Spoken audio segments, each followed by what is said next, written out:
So hello there, and welcome to a new Nice the Movies podcast. And on these podcasts I talk movies, TV and all things I want for about half an hour to an hour once a week. And today in this podcast I'm flying solo once again as I do my reviews of Weird, the Al Yankovic Story and also the new film The Menu.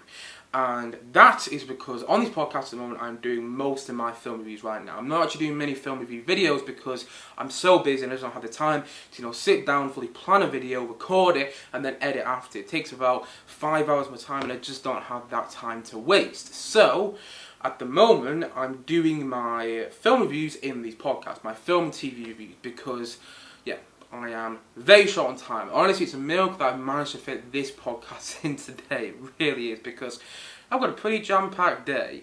But yeah, that's how I'm going to do most of my film reviews over the next couple of weeks leading up to Christmas. I will still have some, film review videos and some TV videos out within the next couple of weeks, but not nearly as much as I have done in the past because, it's just I just don't have the time right now. So I am still going to be doing film reviews, but it'll be mostly in my podcast. So I did my first film review in a podcast last week with Black Panther: Wakanda Forever, and now I'm doing 2 film reviews in this podcast today with Weird, the Al Yankovic Story, which I think came out about 2 weeks ago now, and also the new film The Menu, which came out yesterday essentially. Well, it came out yesterday when I'm recording this podcast. I'm recording this podcast now on Saturday morning, so it did come out last night, it did come out yesterday, but I'm putting this podcast on a Sunday, so for you guys, it came out 2 days ago.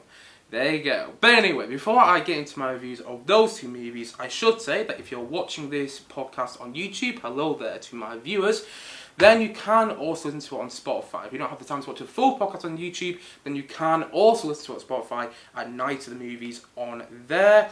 And also, if you are listening to Spotify, by the way, hello there to podcast listeners, then you can also watch this podcast visually on my YouTube channel at Night of the Movies on that platform. And by the way, if you're not listening to the podcast on Spotify, please do, because I don't get many listeners on there and it is greatly appreciated. Honestly, I want to just find a couple more listeners on Spotify. I really want. That's the reason I got this mic. I don't know if you guys can actually see this mic if you're watching this on YouTube, but I got this special mic for podcasting on Spotify and stuff like that, so you could hear me better audio-wise on audio platforms. And then I realised that not many people actually listen to the podcast on Spotify. So, please do if you get the chance, because like I said before, it is greatly appreciated. And likewise, if you do enjoy these podcasts, then please do feel free to like and subscribe and leave some feedback as well, whether you enjoy the podcast, whether you didn't, whether you want more people on it, because I remember I've had special guests on these podcasts in the past. Or give me some ideas on what to do in podcasts in the future as well. Because even so, I'm very busy at the moment, very busy leading up to Christmas. From January onwards, hopefully I'm going to have a bit more free time. So I'll probably be doing more podcasts on topics that I don't usually discuss on my YouTube channel. And if you want me to discuss them in particular, then please let me know in the comment section below. But anyway, like I've already said in this podcast today, I'm doing my review of Weird, the Al Yankovic Story, which is a Weird Al biopic. And also, I'm doing my review of the new film, The Menu, a bit later on as well.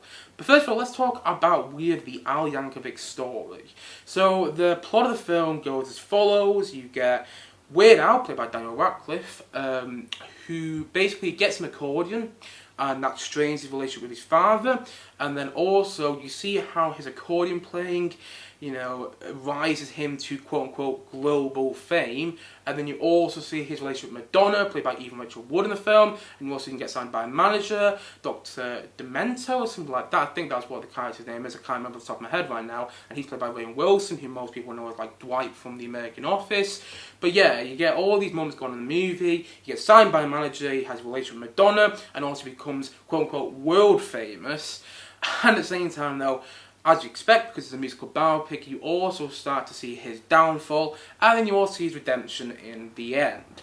And honestly, I thought this film was laugh out loud funny. Now, I don't love it, I've got to admit. And maybe I don't love it because I'm not a big Weird Al fan.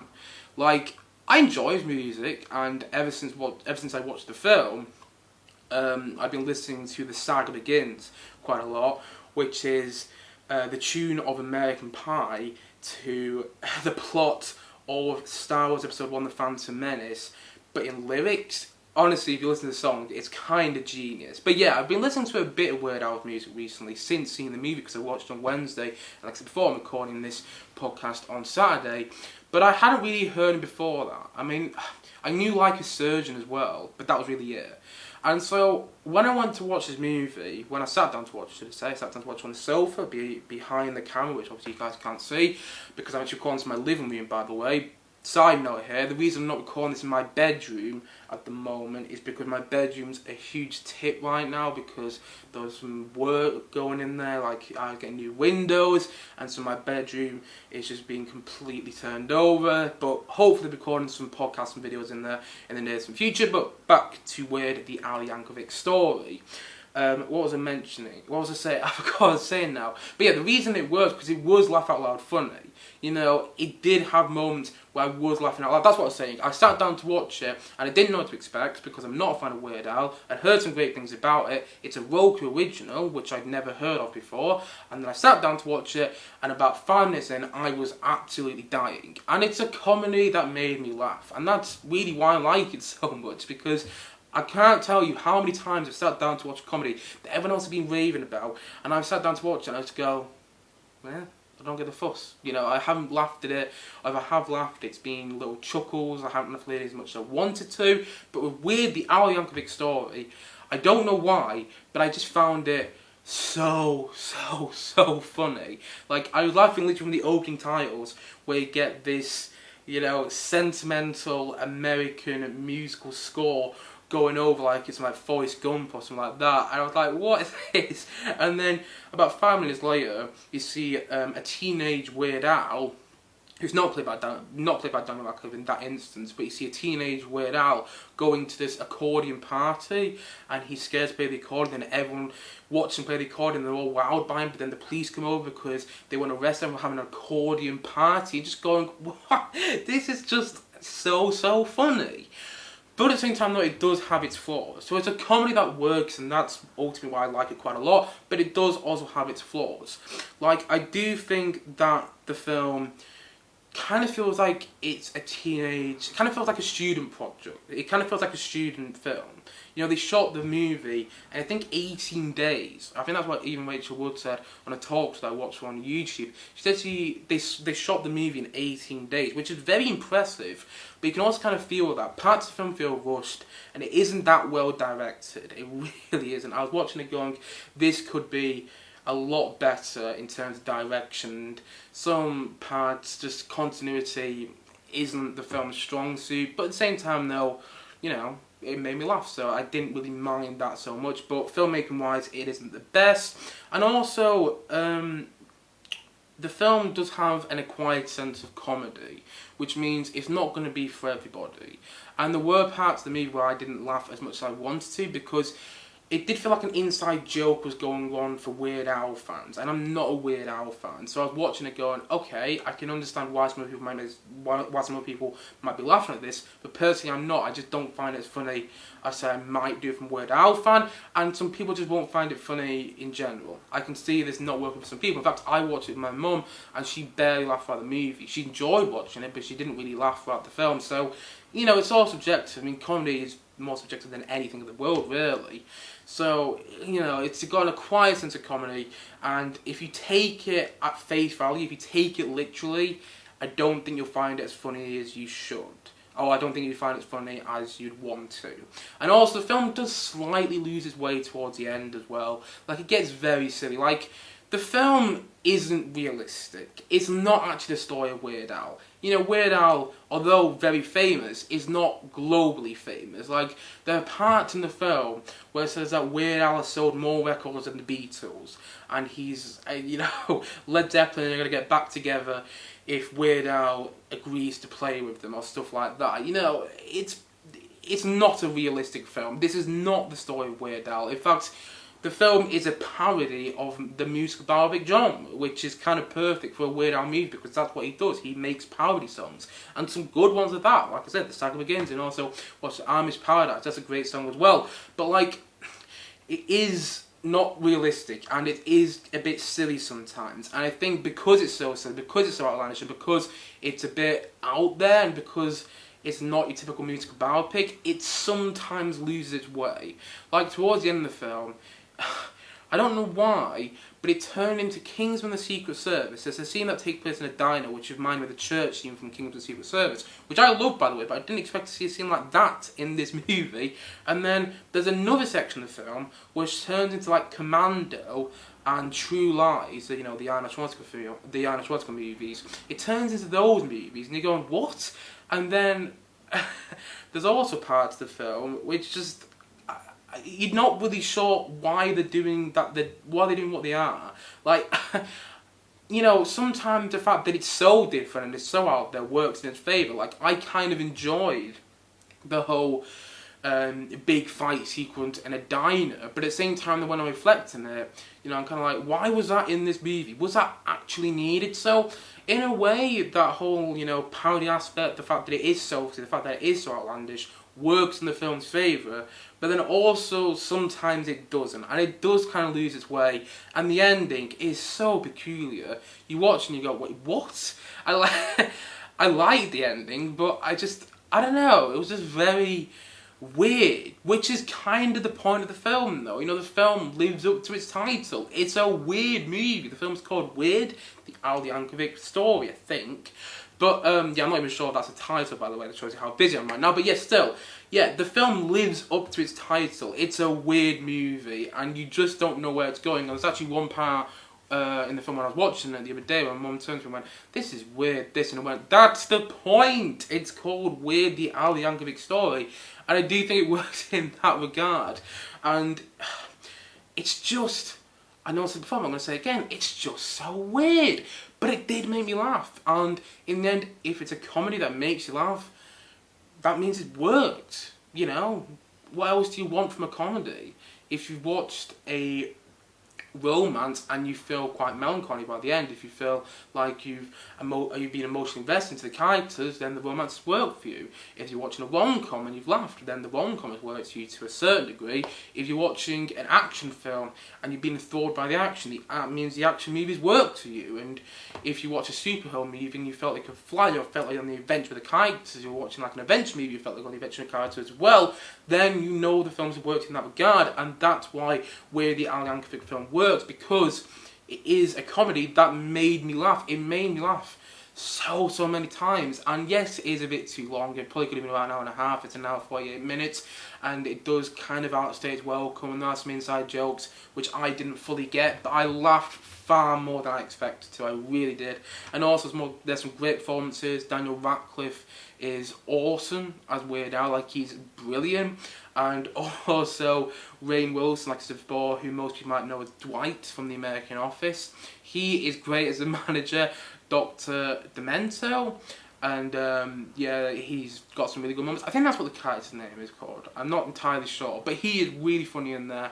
And also, so is Evan Rachel Wood as Madonna. She's tuning the scenery in the way, she's clearly enjoying her role in the film.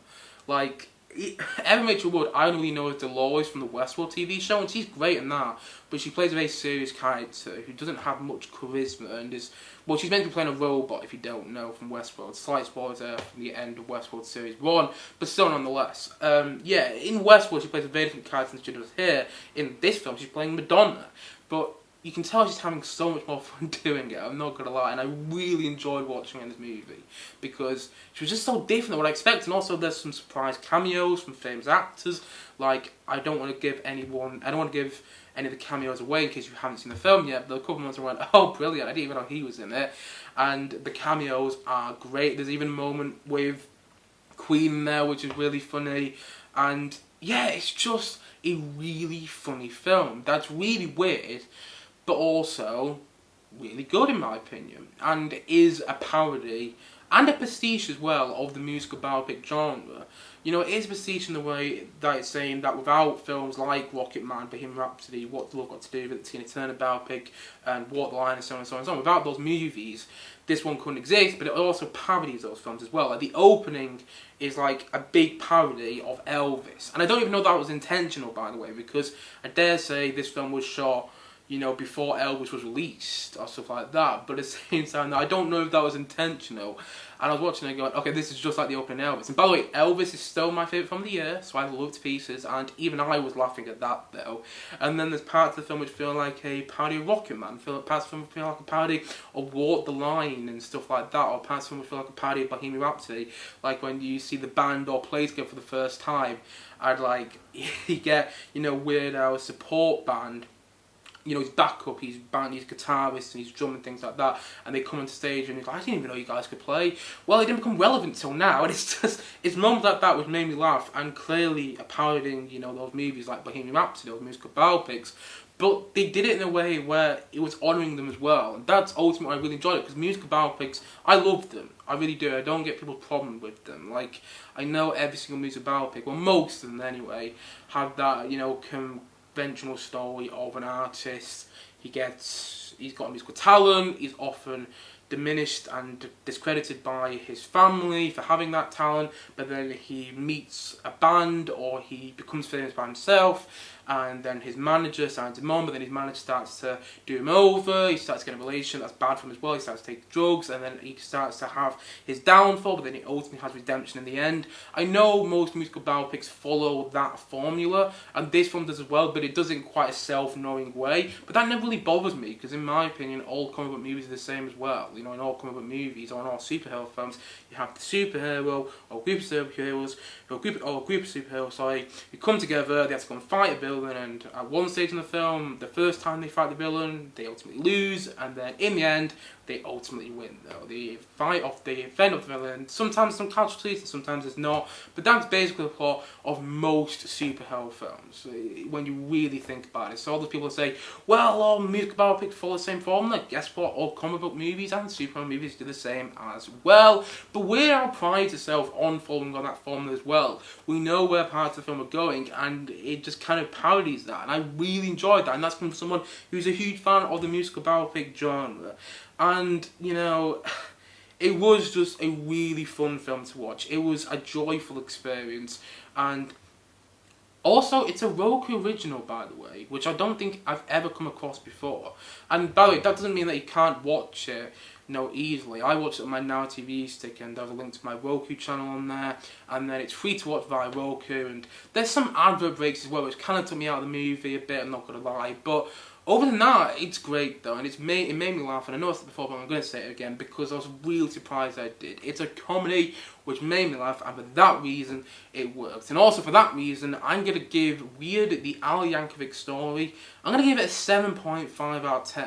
I would recommend you watch it, although it's not one of my favourite films of the year, and although I didn't love it, it is a film which will make you laugh. At least I think it will anyway, and it's got good heart in there as well. It does. It does have a good heart with, you know, Weird Al and the relationship with his family, and there's some really funny parts where you see the relationship between him and his dad, pardon me there, and then when you learn why that relationship is strained as well, it's quite funny. And even so, the film does kind of lose its way, and it does kind of outstay its welcome.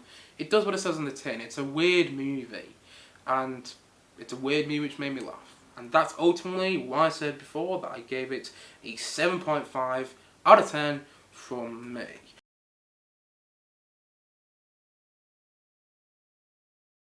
So that's my opinion on Weird the Al Yankovic story, which you can catch on the Roku channel, and also you can catch on Now TV and on most platforms. I'm guessing he's gonna find Roku and probably sign up to that and maybe get a week trial free, so you can probably watch it. I would recommend it. So yeah, that's my view of Weird the Al Yankovic story.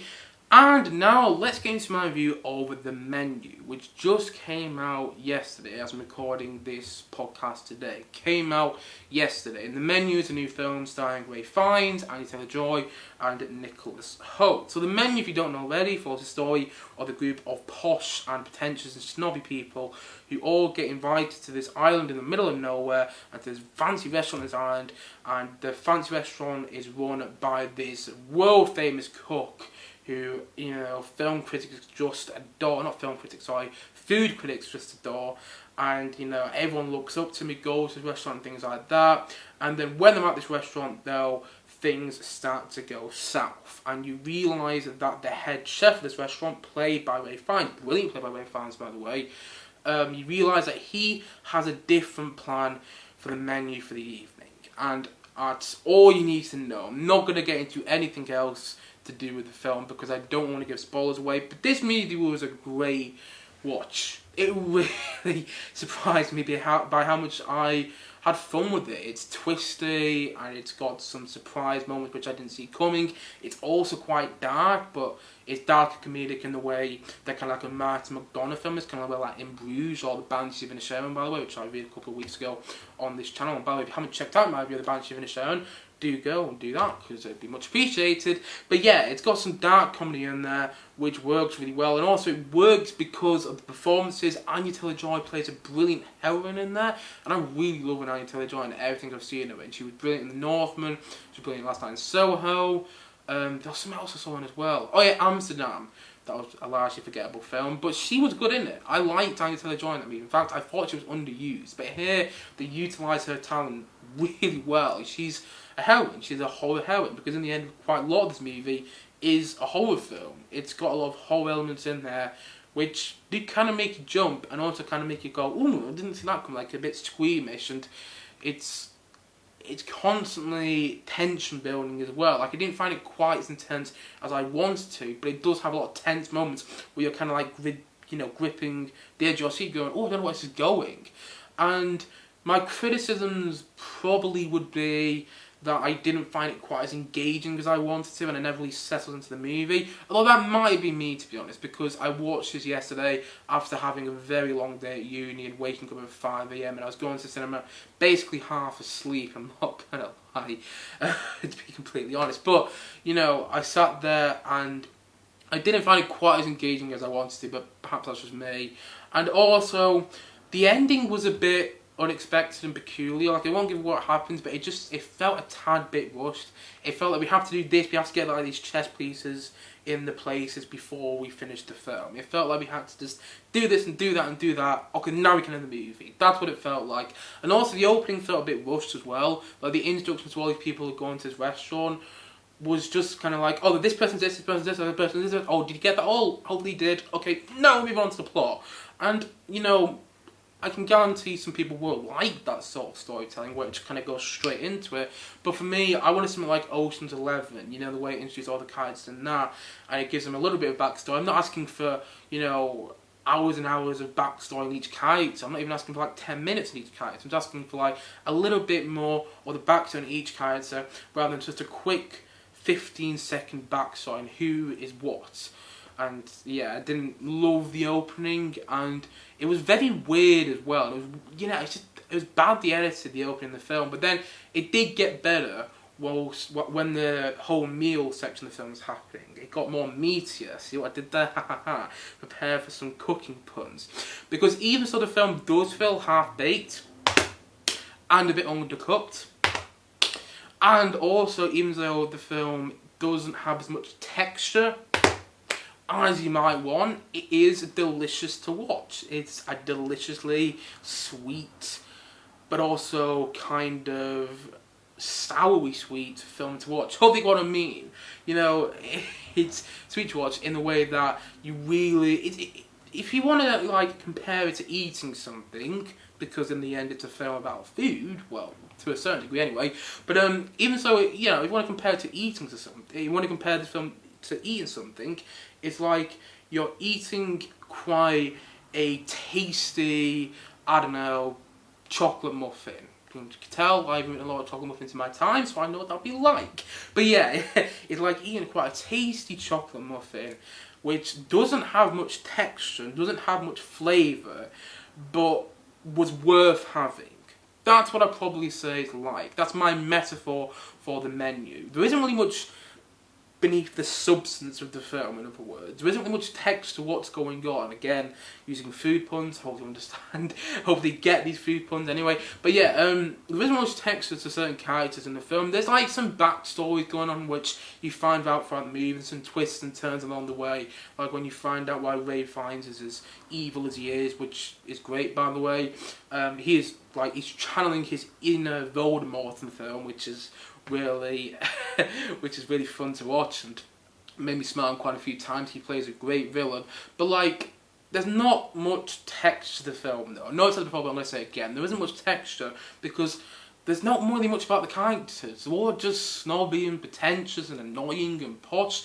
And the film kind of prides itself on showing them in pain and showing them in suffering, because we don't really like them. The only character we really like at the start of the film is Anya Taylor-Joy, and not to go into too much detail, but that kind of continues throughout the rest of the movie. She's the only character we really like, and all the other characters are snobby and annoying, and you know, the film kind of plays around that whole idea. We see them in pain, we see them in suffering, and that's kind of fun to watch, but at the same time though, it's one of those movies where you sit there and you're like, oh my god, I can't believe I'm laughing at this. But at the same time, though, it's oddly entertaining. You know what I mean? Hopefully you do. Like, you enjoy watching it, but you're kind of surprised with yourself that you enjoy watching it. You enjoy watching these people go through pain, but at the same time, though, it is entertaining. You know what I mean? And like, Nicholas Hoult was also great in the movie. Nicholas Hoult from About a Boy, where he played the boy in About a Boy. And also he played Beast in the X-Men movies. He's been in quite a lot now. And he's great in the film as like this spoiled brat who's obsessed with Ray Fiennes' character and will do anything he wants and thinks he's just playing along the game. And then, not to go into too much detail, but like, seeing where that character goes is very interesting. And also, like I said before, Ray Fiennes is great, channeling his inner Voldemort, and Anya Taylor-Joy is a brilliant heroine in that. I really enjoyed Anya Taylor-Joy in this film. I believed in her character, even so it was Anya Taylor-Joy. I believed in her, which is saying quite a bit, because sometimes, you know, when you get a famous actor in a movie, it's sometimes hard to settle into that character they're playing. Sometimes you just see the actor, and I'm not going to lie, as much as I did love Ray Fiennes in the film, I did just see Ray Fiennes playing this evil chef. But at the same time, though, you know, I did settle into Anya Taylor-Joy's character. Maybe that's because she was wearing a wig. I don't know. But also, the film is delicious though. Like, you sit there and you enjoy watching quite a lot of moments in there. And it's like, there's twists which you don't see coming. There's kills which are quite gruesome, which just really surprised. There's a couple of jump scares which really caught me off guard. And also, everyone in my cinema seemed to be enjoying it as well. I really didn't expect to be in a packed cinema with this movie, but I was. Like, last week I was in a packed cinema for Black Panther, but I kind of expected that because it's the newest blockbuster, it's the newest MCU movie. And so when I was sat in a packed cinema for The Menu, it was a very nice surprise for a film like that, an original movie, to get that huge viewing. Well, at least in my cinema anyway, which is a very small minority of the people who actually go watch the film, but still, it was really cool to be in a cinema full of people because they were all laughing along with it, they were jumping at certain moments ago, they went, oh, and a couple of moments like that as well. And yeah, it was just a really great film. It does have some problems, and I don't feel it's got enough texture as it wants to. It does kind of feel half-baked. You get to the end of the movie and went, oh, yeah, you probably could have done a bit more with that ending. And even though it does feel a bit undercooked and it is maybe as sharp, like a knife, it isn't maybe as sharp as it thinks it is, it's still a great film and I would recommend it. It's not, again, going to appear one of my favourite films at the end of the year, but it was really entertaining watch. I would definitely watch it again. I'll probably wait till it comes out on Disney Plus. I'm going to guess it comes out on Disney Plus because it's a Searchlight Pictures distribution, or I think they produced or whatever. But yeah, I'll probably wait till it comes out on Disney Plus. It's not a film you need to see in the cinema, although if you do get a chance, go ahead. I wouldn't not recommend you see it in the cinema, but it's not a film you need to see in the cinema at the same time. And it's a horror movie that isn't quite as scary as it wants to be, but it does have some good jump scares in there as well. It's twisty, it's turny, you don't really know where it's going. And yeah, for that reason, I really enjoyed it. For all those reasons, I really enjoyed it. It's just, yeah, it's also really well shot, which I've got to mention, which I put here. And also, it's got a great musical score. And, you know, it's a delicious and tasty film that just needed a bit more texture. And so, all in all, I'm going to say that The Menu, I'm going to say it's about a 7.8 out of 10. I'd say it's better than Weird the Al Yankovic Story. Two very different films, by the way. Don't know why I decided to compare them there. I suppose because I did them in the same podcast. But still, you know, it's a film which won't be for everyone. It's a weird movie. Again, it's very strange. It's very odd, but it is a film about perfectionism, which is one thing I was mentioning yet, which is down here, and I just didn't look at my bloody computer. But still, it is a film about perfectionism, a film about obsession. It's a film about living as well, and just being more open and enjoying life in a way. I mean, that's kind of a reading that I don't think a lot of people are going to get from the film, but that's a reading I got from it. It's just a film that, like, you know, enjoy life whilst it lasts. Don't be so picky on everything. Because there's one character in the movie who's a food critic who's so picky and so bossy and really annoying. But, you know, I liked the way that character was incorporated into the film. But it is also a film about perfectionism, particularly towards the end. And I liked the way that theme kind of shone throughout the end of the movie. And although it isn't quite as sharp and as witty and as to the point as I think it wants to be, or as I think it thinks it is really entertaining though. And I'm really happy that, you know, there's two films that I watched this week which I really enjoyed. Two new films as well, because more often than not I'll go to the cinema or just sit down to watch a film on stream and I'll be like, I'd be a bit nonplussed by it, you know. I'd be a bit disappointed, underwhelmed, you know, take your pick. I just wouldn't really like the film that much whatsoever. But this week, both films, both relatively new films that I've seen, I mean, one's very new, it only came out the other day, but the other film which came out 2 weeks ago, I both really enjoyed. You know, with the Yankovic story, it was a really funny comedy where I laughed out loud more times than I really expected, far more times than I expected. I laughed out loud about 50 times during that movie, which I don't usually do. And The Menu does have some funny moments as well, but also it's just a really fun film to get yourself stuck into.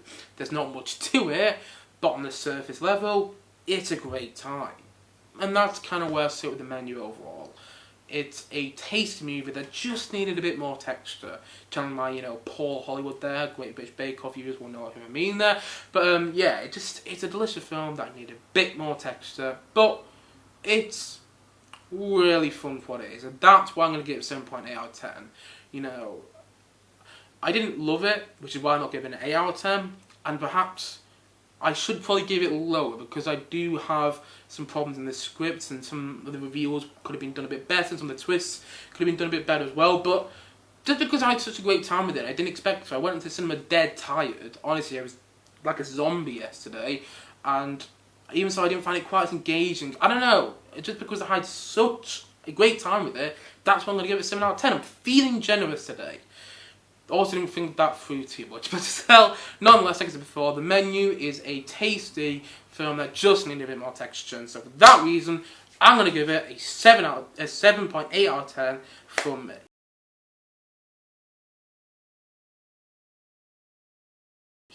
Anyway guys, that is it for the podcast today, because I've got things to be getting on with now. So thank you as always for watching, and please let me know your thoughts on the films I discussed in this podcast, whether you liked with the Yankovic story, whether you like The Menu. Please let me know in the comment section below if you're watching on YouTube, or let me know on Spotify in the feedback section on there. And also, if you did like the podcast, again, please feel free to like, subscribe, do whatever you want to do. Leave some feedback. Tell me what else to improve on as well. Maybe you think I repeat myself too much. Don't worry, I already know I do. Maybe you think I ramble on too much as well. Or maybe you think I should plan these podcasts a bit better. All criticism, all, you know, feedback is much appreciated. So please let me know ways to improve on these podcasts in the near future in the comment section below. And also, thank you as always for watching, and thank you as always for listening. And I suppose that's it. So I'll see you guys again soon. But bye for now. Bye.